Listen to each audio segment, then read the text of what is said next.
Hi, I'm Joni Patry, and welcome to my YouTube channel.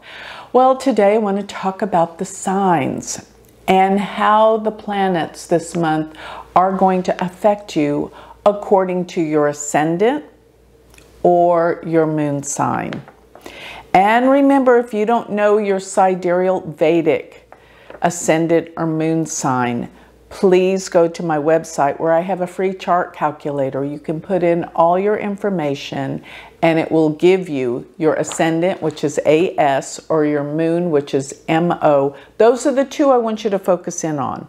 Now, when you do pull up your chart, I want you to scroll all the way down to the very bottom and read where the AS is, what sign it is, or the MO, which is the moon. Don't try to read the Vedic chart because it reads differently than what you may know, especially if you're looking at it from Western astrology. Okay, so I want to start with, if your moon or your ascendant sit in the sign of Aries, this month is extraordinarily intense for you. A lot is going on because you have the Jupiter, Uranus, and Rahu still in your first house. This has been an incredible time of change and transformation. Sudden events are happening that just throw you off kilter all the time, but this is an amazing time for change for you.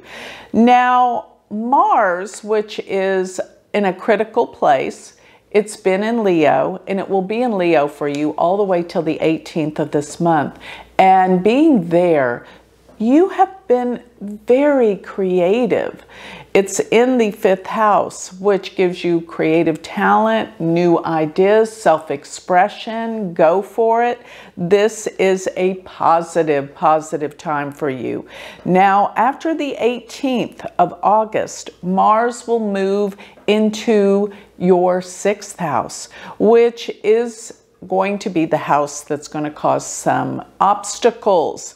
Now, it will make you busier with your work, so that's a good thing, but be careful around areas of your health. Mars being in the 6th house can cause you to have weaknesses with illness, but at the same time, it could cause accidents. You've got to be very cautious and more aware, because being an Aries ascendant or moon, chances are you're not very patient and you tend to move at a fast speed. So in that event, that causes accidents that are based on just being impulsive and impatient.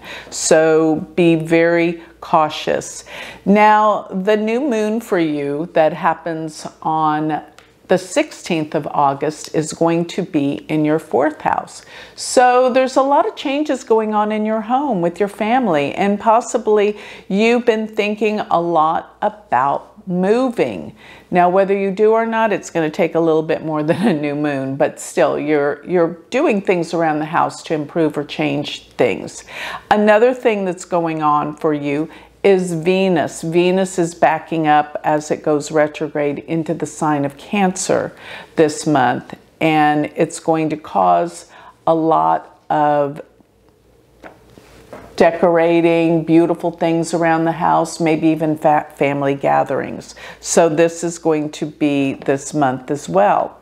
So another thing with those that have Aries moon or ascendant, I am seeing where there's a lot that needs to be checked on in terms of friendships or people that you bring into your life. It seems to me that you are definitely closing the door on old friendships and bringing out opportunities for new people. But when one door closes, the other opens. Give it some time.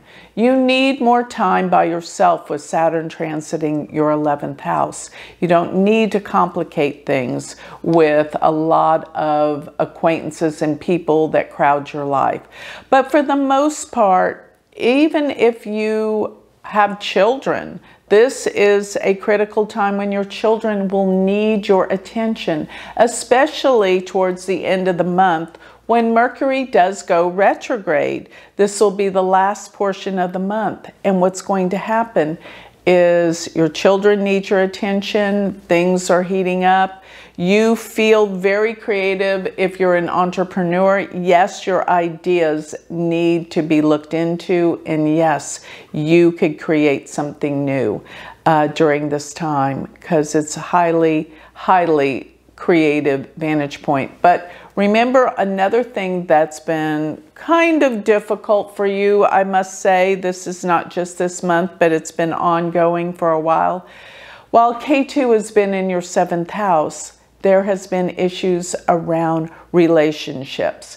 And like I always say, if there's anything that you have left unaddressed, it will surface for you to clear, especially since Venus is retrograde this entire month. Issues around relationships must be looked into and dealt with positive energy and with kid gloves. Be careful. It's time for you to wake up and change things in your relationships so that they will improve and get better. But it's been a little turbulent. I can see that. But for the most part, this is a time of action. Don't be too impulsive, but your creative endeavors will take off. If there's anything around your self-expression or writing, anything with self-expression, this is the month that you must go full forward. But remember, towards the end of the month, you must take care of your health and be cautious around work, because there's a possibility that co-workers may make things a little bit more difficult for you, but be aware that you're a little bit more accident prone. So that's the reading I'm giving for the sign of Aries this month. So with that, I'll close. And remember, if you want to learn more about me and my classes and all the things I have going, go to my website, which is galacticcenter.org. And remember, if you want to learn Vedic astrology, I have an online university that is amazing. What an amazing group of people we have from all countries around the world. Go to universityofvedicastrology.com. Thank you.